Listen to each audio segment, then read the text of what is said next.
Hello friends, स्वागत है आप सबों का एबीसी एकेडमी पर। तो फ्रेंड्स, आज के इस क्लास में आप ज्ञान बिंदु जीएस एकेडमी का बिहार दरोगा के लिए टेस्ट नंबर 70 लगाने वाले हो। इससे पहले इसका और भी क्लास दिया गया था, लेकिन कुछ दिनों से क्लास नहीं आ रहा था। अब यहाँ पर आपको बिहार दरोगा का क्लास हर दिन मिलेगा। आप में से जो भी लोग नए हो, इस चैनल पर पहली बार आए हो, आप लोग प्लेलिस्ट आकर चेक कर लीजिएगा। अगर आपके लायक क्लास लगे तो चैनल को सब्सक्राइब करके जुड़ जाइएगा। बिहार दरोगा के लिए प्रैक्टिस सेट के अलावा आपको स्पेशल मटेरियल भी यहाँ पर मिलेगा। साथ ही साथ अगर आप बीएसएससी इंटर लेवल की तैयारी कर रहे हैं तो आप प्लेलिस्ट आकर चेक कर सकते हैं। बिहार की किसी भी जॉब की तैयारी करने के लिए आप प्लेलिस्ट आकर एक बार ज़रूर चेक कर लीजिएगा। आइए आज के इस क्लास के क्वेश्चन नंबर फर्स्ट को देखते हैं। भारत में क्रमशः कितने राज्य तथा केंद्र शासित प्रदेश स्थलरुद्ध यानी कि लैंड लॉक्ड है? तो 19 राज्य, याद रखिएगा 19 ऐसे राज्य हैं। और केंद्र शासित प्रदेश अगर पूछेगा तो 4 ऐसे केंद्र शासित प्रदेश हैं जो कि लैंड लॉक्ड हैं। इसे आप जरूर याद रखिएगा। 19 और 4 की संख्या को याद रखना ही रखना है। नंबर सेकेंड, हिमालय की उत्पत्ति का मुख्य कारण क्या है?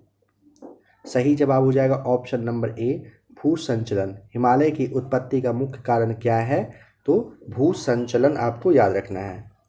रंजीत सागर परियोजना किस नदी पर निर्मित किया गया है? नंबर थर्ड हो जाएगा राइट आंसर, रावी नदी पर।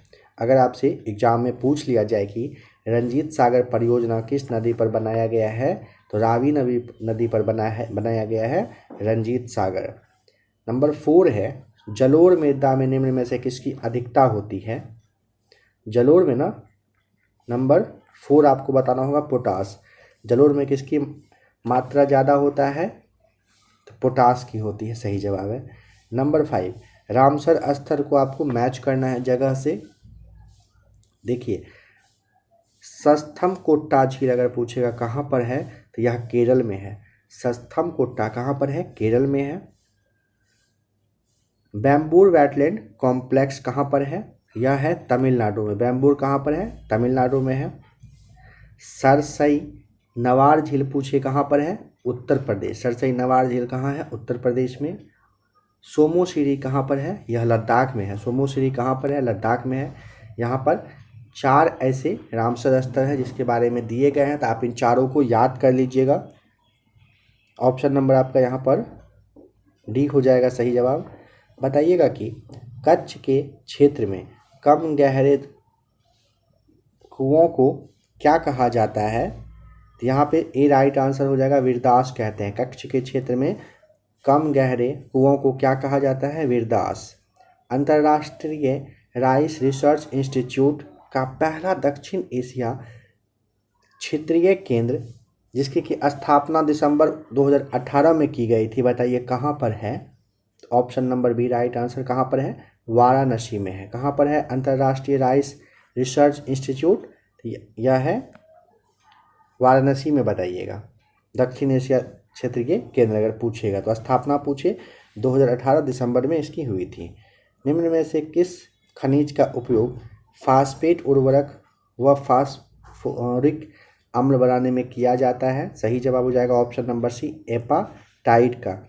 कह रहे निम्न में से किस खनिज का उपयोग? तो वह खनिज है एपाटाइट। याद रखिएगा, एपाटाइट ऐसा खनिज है जिसका कि उपयोग फास्फेट उर्वरक और फास्फोरिक अम्ल बनाने में किया जाता है। देश का न्यूनतम साक्षरता वाला जिला 37.22% के साथ, यानी कि 2011 वाला जनगणना के आधार पर पूछा है कि कौन सा है? देश का न्यूनतम साक्षरता वाला जिला पूछा है, ध्यान रखिएगा। तो ये ना मध्य प्रदेश का अलीराजपुर है। क्या है? मध्य प्रदेश का अलीराजपुर है। नंबर 10 है, भारत में बड़ी इलायची का सबसे बड़ा उत्पादक राज्य कौन सा है? सही जवाब हो जाएगा बड़ी इलायची का अगर पूछेगा तो आपको बताना होगा राज्य में सिक्किम। इन सब में से क्या ऑप्शन टिक करेंगे? भारत में बड़ी इलायची की सबसे बड़ी उत्पादक के रूप में आपको क्या बताना है? सिक्किम। आ जाइए क्वेश्चन नंबर 11 पर। जूनो मिशन नासा द्वारा किस ग्रह के अध्ययन के लिए भेजा गया था? बताइए। नंबर सी हो जाएगा राइट आंसर, बृहस्पति के लिए। जूनो मिशन नासा के द्वारा किस ग्रह के लिए? बृहस्पति ग्रह के लिए भेजा गया था। इताबीरा पहाड़ी लौह अयस्क क्षेत्र किस देश में स्थित है? ए राइट आंसर हो जाएगा, ब्राज़ील में है। देखिए इताबीरा पहाड़ी करके है, यह लौह अयस्क क्षेत्र है, मतलब यहाँ पर लोहा प्रचुर मात्रा में है। जगह है कहाँ पर, इताबीरा पहाड़ी, यह है ब्राज़ील में। ऐसे पत्तन जिनका उपयोग लंबे समुद्री यात्रा के दौरान जलयान को रोककर जलपान व ईंधन हेतु किया जाता है, उन्हें क्या कहा जाता है? उन्हें पोर्ट ऑफ कॉल कहते हैं। ऐसे पत्तन जिनका उपयोग लंबे समुद्री यात्रा के दौरान जलयान को रोककर जलपान व ईंधन हेतु किया जाता है, उन्हें पोर्ट ऑफ कॉल कहते हैं। ओजोन छिद्र की खोज कब की गई थी? इसकी खोज 1984 में की गई थी। ओजोन छिद्र की खोज कब की गई थी? 1984 में, यानी कि 1984 में किया गया था। बताइए निम्नलिखित फसलों में से कौन सी एक मीथेन और नाइट्रस ऑक्साइड दोनों का सर्वाधिक महत्वपूर्ण मानवोद्भवी स्रोत है? यहाँ पर आपको टिक करना होगा धान, ऑप्शन नंबर बी। जैसे ही मीथेन का नाम आया आप जानते ही हैं धान आपको टिक करना होता है। प्रिंसिपल्स ऑफ इकोनॉमिक्स बताइए किसकी पुस्तक है? ऑप्शन नंबर ए मार्शल की। प्रिंसिपल ऑफ अगर इकोनॉमिक्स पूछे किसकी पुस्तक है तो मार्शल की यह पुस्तक है, बता देंगे। 2022-23 के दौरान राष्ट्रीय राजमार्ग क्या कितना किलोमीटर विस्तार किया जाएगा? नंबर 17 का ए राइट आंसर 2500 किलोमीटर। ध्यान रखिएगा 2022-23 के दौरान राष्ट्रीय राजमार्ग का कितने किलोमीटर विस्तार अगर पूछे 2500 किलोमीटर बताइएगा। वर्ष 2022-23 में प्रधानमंत्री आवास योजना के लाभार्थियों के लिए कितने लाख मकान बनाने का लक्ष्य निर्धारित किया गया है? ए राइट आंसर हो जाएगा 80 लाख। कितने लाख बनेंगे? 80 लाख प्रधानमंत्री आवास योजना के तहत मकान बनना है। भारत में मुद्रास्फीति किसके द्वारा मापी जाती है? थोक मूल्य सूचकांक के द्वारा भारत में मुद्रास्फीति सूचकांक मापी जाती है। सर्वाधिक उम्र में एवरेस्ट पर चढ़ने वाला पहला व्यक्ति कौन है? रिचर्ड वास। सर्वाधिक उम्र में एवरेस्ट पर चढ़ने वाला पहला व्यक्ति का नाम रिचर्ड वास। बताइएगा कि मेना कहाँ की समाचार एजेंसी है? नंबर बी, मेना कहाँ की है? मिस्र की है। मेना कहाँ की? मिस्र की है। रॉबिन रेडब्रेस्ट किस देश का राष्ट्रीय पशु या फिर कहिए कि पक्षी है? यूके का है, यूनाइटेड किंगडम का। यूके का क्या है? रॉबिन रेडब्रेस्ट। बताएं कि मैनेची सिम्बूल समाचार पत्र का प्रकाशन स्थल कहाँ है? ए राइट आंसर हो जाएगा टोक्यो। आपको बताना होगा मैनेची सिम्बूल समाचार कहाँ से निकलती है? टोक्यो से निकलती है। नंबर 24 है नॉर्वे देश की संसद का क्या नाम है? तो आपको यहाँ पर टिक करना है ऑप्शन नंबर बी, स्टोटिंग के नाम से जानते हैं। स्टोटिंग कहाँ का है? नॉर्वे का हो जाएगा। सर्वोदय दिवस कब मनाया जाता है? 30 जनवरी को सर्वोदय दिवस मनाते हैं।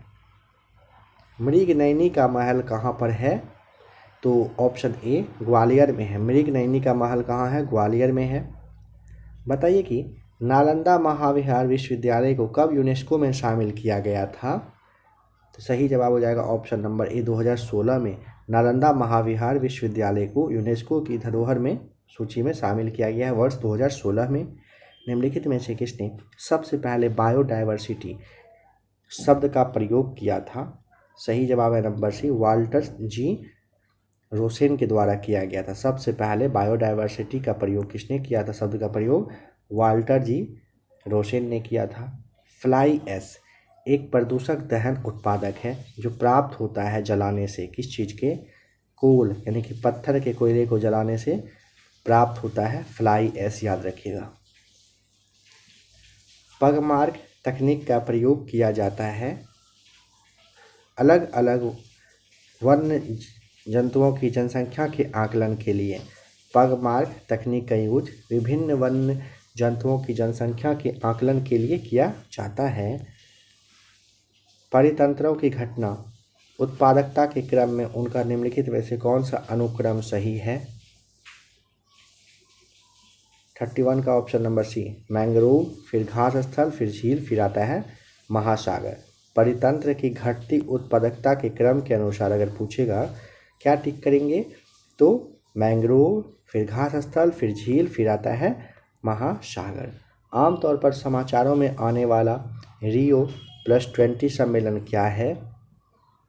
ए राइट आंसर, यह धारणीय विकास पर संयुक्त राष्ट्र सम्मेलन है, जिसे आप सस्टेनेबल डेवलपमेंट कहते हो, इस पर यह आधारित होता है।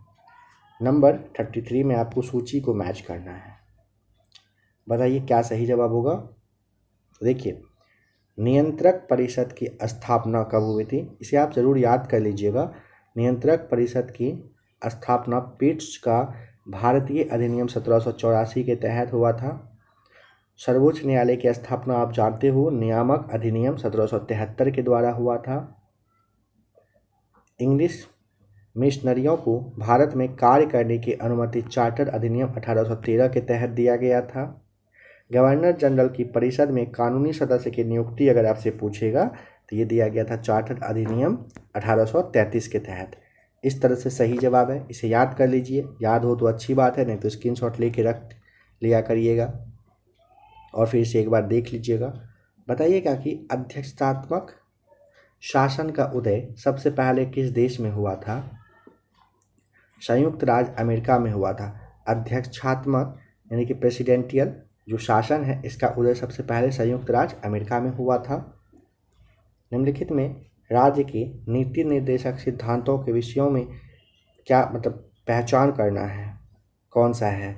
तो राज्य के नीति निर्देशक सिद्धांत में फैक्ट्री एवं खान में बाल श्रम निषेध, बेगार अथवा बलात् श्रम निषेध, अस्पृश्यता निषेध, ये सभी आते हैं। नंबर डी आपको टिक करना होगा राज्य के नीति निर्देशक सिद्धांत के सब्जेक्ट में। भारत की आत्मनिर्भर समाज व्यवस्था का वर्णन करते हुए किसने कहा है कि भारत की ग्राम व्यवस्था छोटे छोटे गणतंत्र हैं?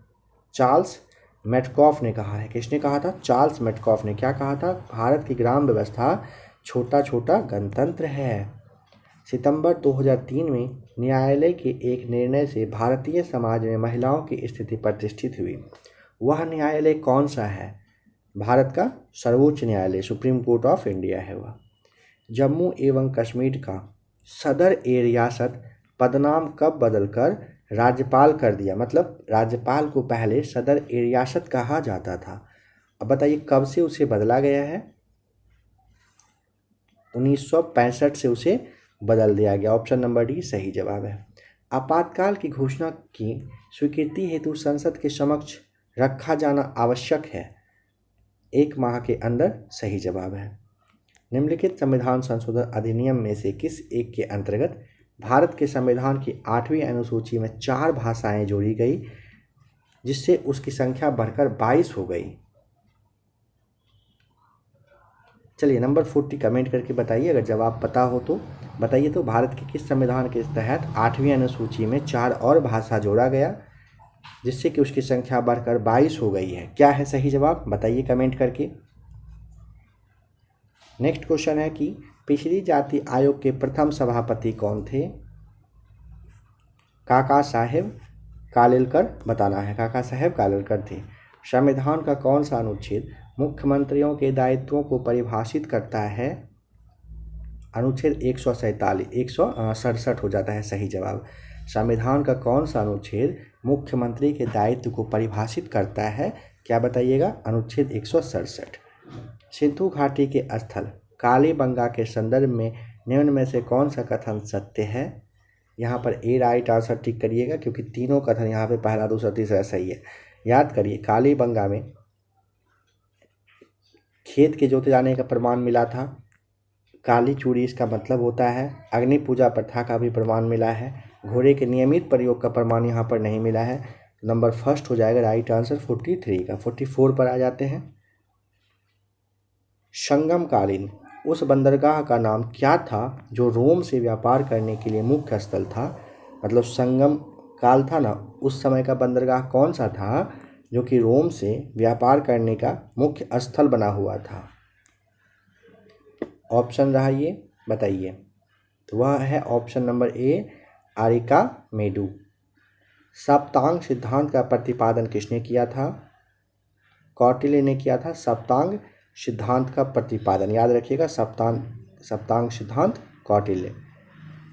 निम्नलिखित मुस्लिम शासकों में से किस एक को उसकी धर्मनिरपेक्षता में आस्था के कारण उसकी मुस्लिम प्रजा जगत गुरु कहकर पुकारती थी। इब्राहिम आदिल शाह नाम है उनका, याद रखिएगा।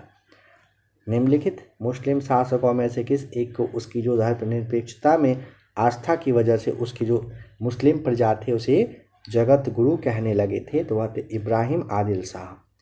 हुमायूं ने चुनार दुर्ग पर पहली बार आक्रमण कब किया था? 1532 में। हुमायूं ने चुनार दुर्ग पर पहली बार आक्रमण 1532 में किया था। अकबर के शासनकाल में दक्कन में निम्नलिखित पद्धतियों में से कौन सा भूभाग वसूली का प्रचलित आधार था? यहाँ पर सी राइट आंसर, जब्त टिक करेंगे।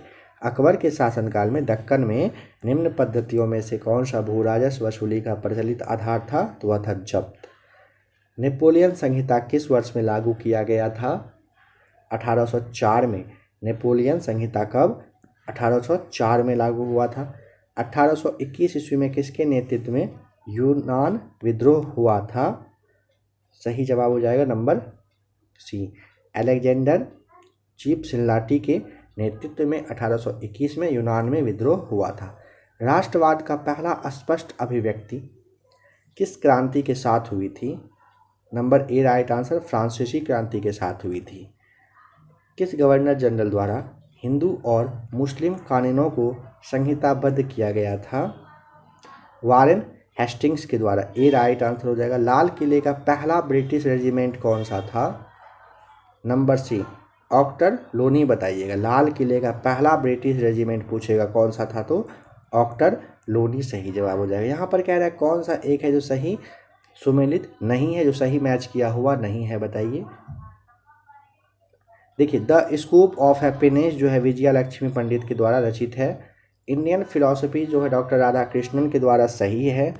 जवाहरलाल नेहरू के द्वारा अ बायोग्राफी जिसे आप फ्रैंक मॉरिस कहते हो, यह भी सही है। ऑप्शन नंबर जो सी है बंदी जीवन, यह गलत दिया हुआ है, ठीक है। बंदी जीवन श्री अरविंदो के द्वारा नहीं लिखा गया था। नेक्स्ट क्वेश्चन कह रहा है नंबर 55 में, किसने स्वयं को मोहम्मद साहब के बाद एक और पैगंबर व कृष्ण का अवतार बताया था? ऑप्शन नंबर सी गुलाम, यहाँ पे आपको अहमद बताना होगा। देखिए कह रहे हैं किसने स्वयं को मोहम्मद साहब के बाद एक और पैगंबर व कृष्ण का अवतार बताया? नाम है उनका गुलाम अहमद। क्या नाम है? गुलाम अहमद नाम है।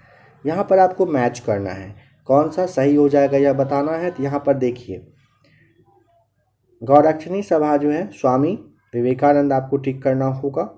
गौ हत्या विरोधी समिति अगर पूछेगा बाल गंगाधर तिलक बताइएगा, और गौरक्षा संघ अगर पूछेगा तब आपको महात्मा गांधी बताना है। तो आप इन तीनों को जरूर याद कर ही लीजिएगा। आ जाइए नेक्स्ट क्वेश्चन नंबर 57 पर।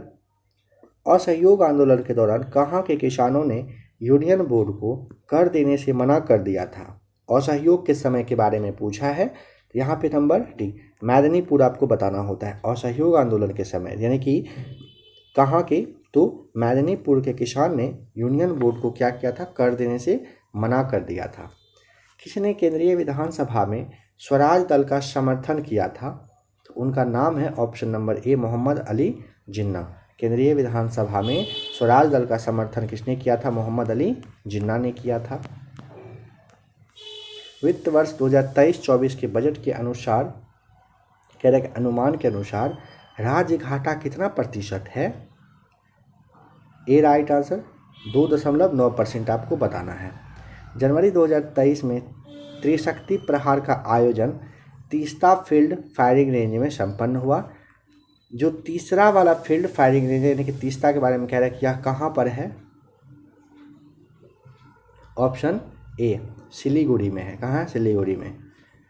हाल ही में पटना में आयोजित खेलो इंडिया नेशनल महिला वेट लिफ्टिंग टूर्नामेंट में किस खिलाड़ी ने स्वर्ण पदक जीता है? सी राइट आंसर हो जाएगा खुशी कुमारी।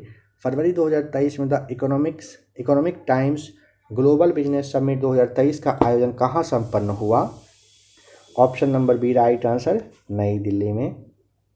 भारत का दूसरा सबसे लंबा केबल स्थित 8 लेन जुआरी ब्रिज कहाँ पर खोला गया? गोवा में खोला गया है 8 लेन जुआरी ब्रिज। याद रखिएगा, भारत का दूसरा सबसे लंबा केबल वाला यह ब्रिज हो गया एक तरह से। 5G तकनीक लागू करने वाला पहला आकांक्षी जिला विदिशा किस राज्य में है? विदिशा कहाँ पर है? तो विदिशा ऑप्शन नंबर आपको भी बताना होगा कहाँ है, मध्य प्रदेश में है। 7 जनवरी 2023 को पुणे में पुरुष एकल वर्ग में अपना पहला ATP वर्ल्ड टूर खिताब किसने जीत लिया है? Option number B Tallon Griekspoor ने जीता है।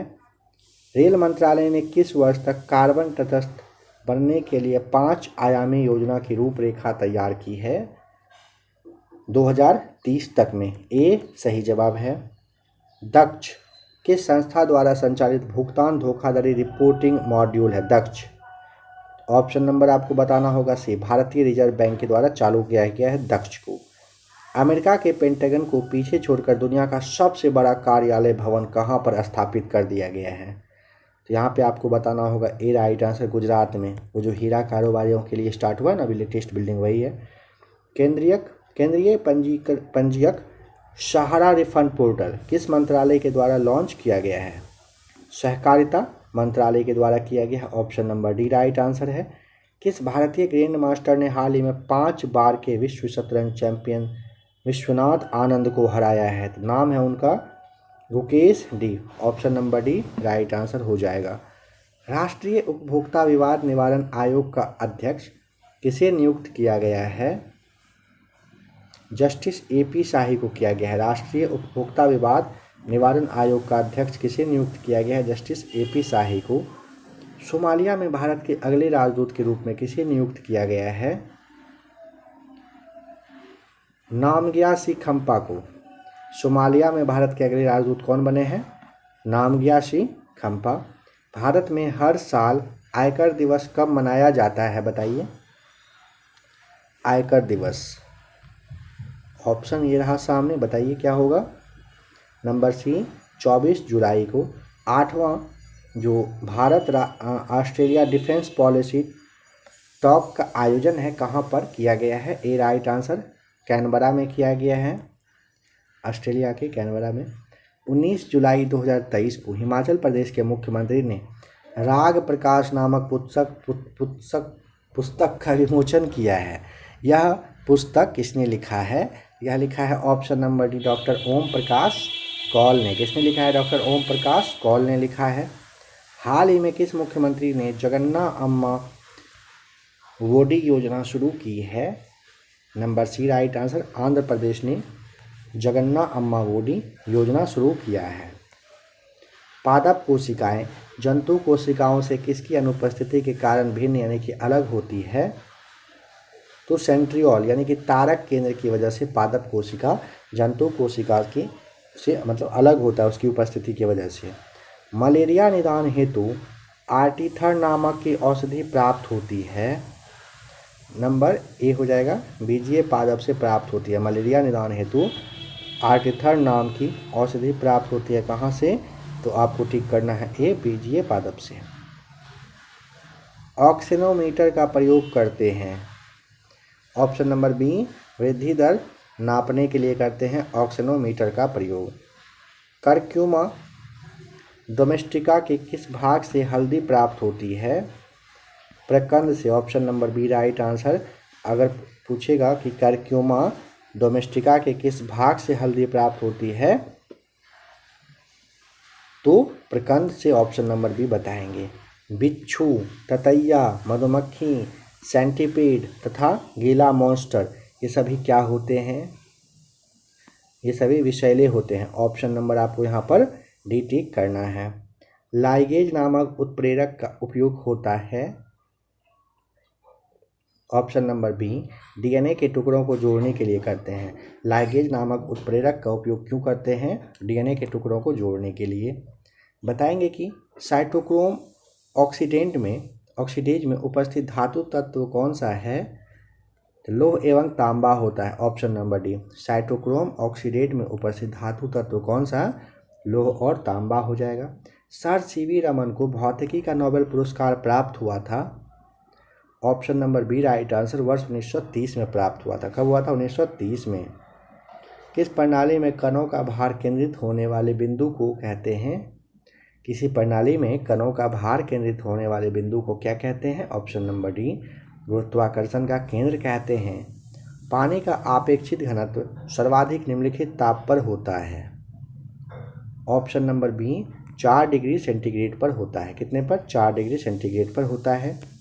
निम्नलिखित अवस्थाओं में से किसमें गीले कपड़े सबसे जल्दी सूख जाएंगे? तो तापक्रम ज़्यादा अगर होगा 60 डिग्री और आर्द्रता वहाँ पर कम होना चाहिए। ऑप्शन नंबर डी 20% आर्द्रता और 60 डिग्री तापमान होना चाहिए। सबसे कम वेवलेंथ यानी कि तरंग दैर्ध्य वाला प्रकाश कौन सा होता है? ऑप्शन नंबर डी सही जवाब बैंगनी होता है। सबसे कम वेवलेंथ वाला प्रकाश बैंगनी होता है। ब्लैक बॉडी किसकी विकिरण को अवशोषित कर सकती है? यहाँ पर नंबर डी सभी तरंगों की, क्योंकि ना निम्न तरंग, उच्च तरंग, मध्यवर्ती तरंग सभी को ब्लैक बॉडी विकिरण को अवशोषित कर सकती है। निम्नलिखित में से कौन सा एक यशद पुष्प कहलाता है? ऑप्शन नंबर सी हो जाएगा राइट आंसर। जिंक ऑक्साइड जो है ना, यह यशद पुष्प कहलाता है। हरे फलों को कृत्रिम रूप से पकाने के लिए कैल्शियम कार्बाइड का प्रयोग किया जाता है क्योंकि यह उत्पन्न करता है, क्या उत्पन्न करता है? ऑप्शन नंबर सी हो जाएगा राइट आंसर एसिटिलीन। हरे पौधों को कृत्रिम रूप से पकाने के लिए कैल्शियम कार्बाइड का प्रयोग करते हैं क्योंकि यह ना एसिटिलीन उत्पन्न करता है। एस्पिरिन क्या है?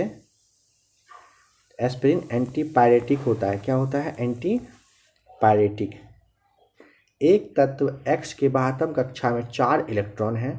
हाइड्रोजन के साथ इसके यौगिक का कौन सा सूत्र होगा बताइए? XH4 हो जाएगा सही जवाब। वायु भरे गुब्बारों में हीलियम को हाइड्रोजन की अपेक्षा वरीयता दी जाती है क्योंकि वह ना वायु के साथ विस्फोटक मिश्रण नहीं बनाता है। 94 का डी हो जाएगा राइट आंसर। वायु भरे गुब्बारों में हीलियम को हाइड्रोजन की अपेक्षा वरीयता मतलब वैल्यू दिया जाता है। क्यों? क्योंकि ना वायु के साथ विस्फोटक मिश्रण नहीं बनाता है। ठीक है, यहाँ पे 95 देख लीजिएगा, इसे सॉल्व करना होगा, डी आ जाएगा राइट आंसर। निम्नलिखित को एक सार्थक अनुक्रम में व्यवस्थित करना है। अगर आप यहाँ पर देखना चाहें, सबसे पहले आपका आएगा लेखक, फिर आएगा प्रकाशित, फिर आता है उपन्यास, नहीं थोड़ा सा मिस हो गया ना, पहले आएगा लेखक, फिर आएगा कथानक, फिर आता है उपन्यास, फिर आता है प्रकाशित और फिर आएगा उसके बाद मिलता है पुरस्कार। ठीक है, 97 को सॉल्व कर लीजिएगा, सी आ जाएगा राइट आंसर। 98 को सॉल्व करिएगा ए, 99 को सॉल्व करिएगा फिर से आपका ए। 100 को देखिए, कह रहा है कि कृषि का जो उद्योग है इसका दर्जा देने वाला, कृषि को ना उद्योग का दर्जा देने वाला पहला राज्य कौन सा है? ऑप्शन नंबर ए हो जाएगा सही जवाब। कृषि को उद्योग का दर्जा देने वाला पहला राज्य का नाम है महाराष्ट्र। तो फ्रेंड्स, आशा करता हूँ कि क्लास आपको पसंद आया ही होगा। क्वेश्चंस का लेवल काफ़ी ज़बरदस्त है। आप में से जो भी लोग बिहार दरोगा की तैयारी कर रहे हैं, आप लोग प्ले लिस्ट आकर ज़रूर चेक कर लीजिएगा। यहाँ पर आपको बिहार दरोगा से रिलेटेड और भी काफ़ी सारा क्लास मिलेगा। काफ़ी सारा क्लास दिया जा चुका है और काफ़ी सारा क्लास हाल ही के दिनों में आपके लिए आने वाला है। तो सारे सवालों को आप लोग ज़रूर देखिएगा। अगर कुछ कहना हो तो आप कमेंट करके बेशक बता सकते हैं। और अगर आपको क्लास पसंद आया हो तो अब आपको पता ही है, वीडियो को तो लाइक करना ही करना है, चैनल को सब्सक्राइब कर लीजिएगा और अगर पॉसिबल हो सके तो शेयर भी आप कर देंगे।